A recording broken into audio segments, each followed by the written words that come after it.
Baik, seperti yang bisa kita lihat di layar, ini adalah tampilan final dari aplikasi perpustakaan berbasis VPNet yang sudah kami kerjakan. Nah, di dalamnya kita bisa lihat ada 3 menu, ada menu file, master, transaksi. Nah, kalau kita lihat di sini master dan transaksi itu disable ya. Ini saya membuat validasi kalau misalnya kita belum login, maka kita tidak mengakses kita tidak bisa mengakses dari menu-menu tersebut. Jadi kita harus login dulu. Jadi kita pertama login. Nah, jadi menu transaksi, menu master bisa kita akses gitu ya. Kemudian fungsi dari menu master dan menu transaksi itu, yang pertama menu master petugas, menu anggota, menu buku itu sebenarnya untuk root data gitu ya. Sedangkan menu transaksi ini untuk yang pertama pinjaman itu adalah untuk meminjam buku yang ada di perpustakaan tersebut. Nah, kemudian transaksi pengembalian adalah pengembalian dari buku yang telah dipinjam. Nah, kita akan mencoba untuk master petugas. Nah, kita bisa lihat di sini ini adalah form petugas di mana kita bisa menginput, mengedit atau menghapus dari data petugas gitu ya. Nah, misalkan kita di sini akan mengedit seorang admin gitu ya, atau seorang petugas yang bekerja di perpustakaan. Nah, misalkan di sini kita akan mengedit dari petugas Tri Astuti. Kita mencoba merubahnya, kita masukkan kode P3004. Nah, misalkan di sini Tri Astuti itu kita edit namanya jadi Yulianti. Sorry, huruf besar semua biar seragam ya. Nah, kita simpan, maka data berhasil diedit. Otomatis datanya akan berubah gitu ya.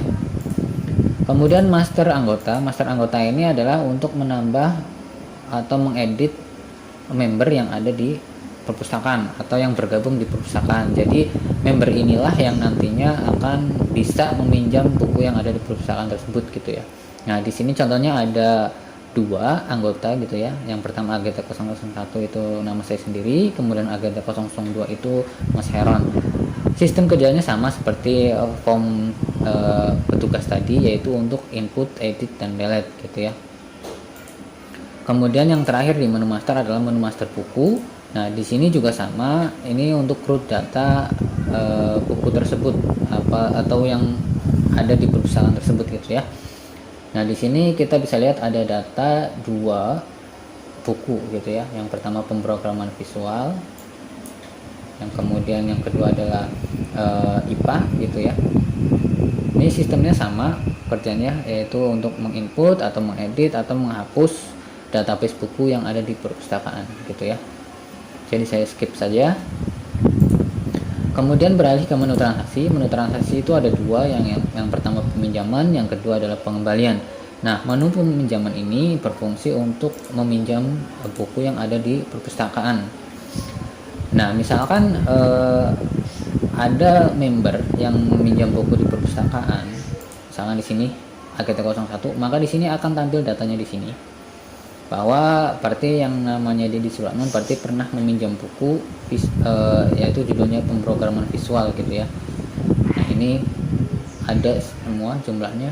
Nah, saya akan mencoba menginputkan untuk AGT 002 karena di sini datanya belum ada ya. Jadi saya akan menginputkan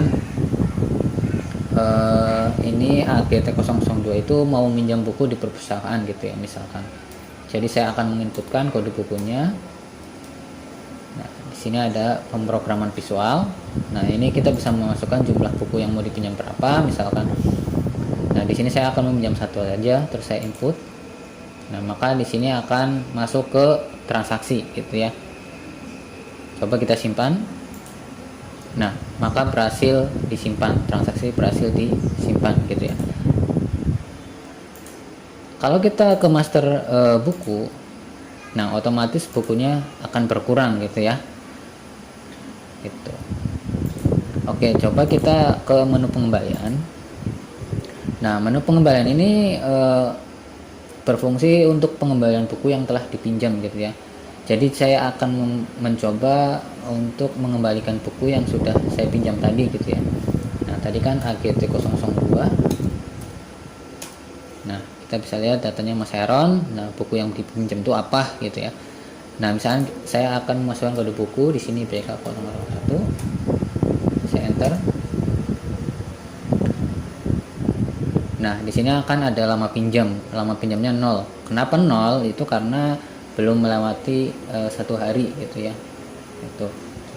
Nah di sini juga dendanya juga 0. Kenapa? Ya denda itu karena saya setting bahwa untuk pengembalian lebih dari 5 hari maka akan ada denda gitu ya. Nah karena ini belum 1 hari maka dendanya adalah 0. Nah otomatis di sini ada detailnya ya, lama pinjam 0, denda 0. Kemudian kita langsung aja 0, terus kita coba simpan. Nah transaksi telah berhasil disimpan. Coba kita ke master buku lagi, apakah bukunya bertambah? Nah bertambah ya, tadi kan stoknya 8, sekarang jadi 9 gitu. Nah itu saja sih yang bisa saya presentasikan untuk progres final dari project aplikasi perpustakaan berbasis VPNet. Kurang lebih saya minta maaf. Assalamualaikum warahmatullahi wabarakatuh.